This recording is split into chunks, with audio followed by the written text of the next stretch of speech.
بسم اللہ الرحمن الرحیم۔ السلام علیکم۔ حضرت سلیمان علیہ السلام نہر کے کنارے بیٹھے ہوئے تھے کہ ان کی نگاہ ایک چونٹی پر پڑی جو گیہوں کا ایک دانہ لے کر نہر کی طرف جا رہی تھی۔ حضرت سلیمان علیہ السلام اس کو بہت غور سے دیکھنے لگے۔ جب چونٹی پانی کے قریب پہنچی تو اچانک ایک مینڈک نے اپنا سر پانی سے نکالا اور اپنا منہ کھولا تو یہ چونٹی اپنے دانے کے ساتھ اس کے منہ میں چلی گئی۔ مینڈک پانی میں داخل ہو گیا اور پانی ہی میں بہت دیر تک رہا۔ حضرت سلیمان علیہ السلام اس کو بہت غور سے دیکھتے رہے۔ ذرا ہی دیر میں مینڈک پانی سے نکلا اور اپنا منہ کھولا تو چونٹی باہر نکلی، البتہ اس کے ساتھ دانہ نہ تھا۔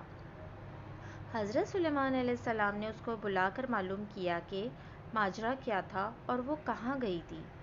اس نے بتایا کہ اے اللہ کے نبی، آپ جو نہر کی تہہ میں ایک بڑا کھوکھلا پتھر دیکھ رہے ہیں، اس کے اندر بہت سے اندھے کیڑے مکوڑے ہیں۔ اللہ تعالیٰ نے ان کو وہاں پر پیدا کیا ہے، وہ وہاں سے روزی تلاش کرنے کے لیے نہیں نکل سکتے۔ اللہ تعالیٰ نے مجھے اس کی روزی کا وکیل بنایا ہے، میں اس کی روزی کو اٹھا کر لے کر جاتی ہوں، اور اللہ نے اس مینڈک کو میرے لیے مسخر کیا ہے تاکہ وہ مجھے لے کر جائے۔ اس کے منہ میں ہونے کی وجہ سے پانی مجھے نقصان نہیں پہنچاتا۔ وہ اپنا منہ پتھر کے سوراخ کے سامنے کھول دیتا ہے، میں اس میں داخل ہو جاتی ہوں۔ جب میں اس کی روزی اس تک پہنچا کر پتھر کے سوراخ سے اس کے منہ تک آتی ہوں تو مینڈک مجھے منہ سے باہر نکال دیتا ہے۔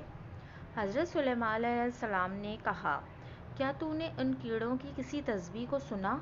چونٹی نے بتایا، ہاں، وہ سب کہتے ہیں، اے وہ ذات جو مجھے اس گہرے پانی کے اندر بھی نہیں بھولتا، جو ذات پتھر میں کیڑے کو رزق دینا نہیں بھولتی، وہ اشرف المخلوقات انسان کو کیسے بے یار و مددگار چھوڑ سکتا ہے؟ وہ کہتا ہے، میں تو انسان کو وہاں سے رزق عطا کرتا ہوں جہاں سے اس کا وہم و گمان بھی نہیں ہوتا۔ جزاک اللہ۔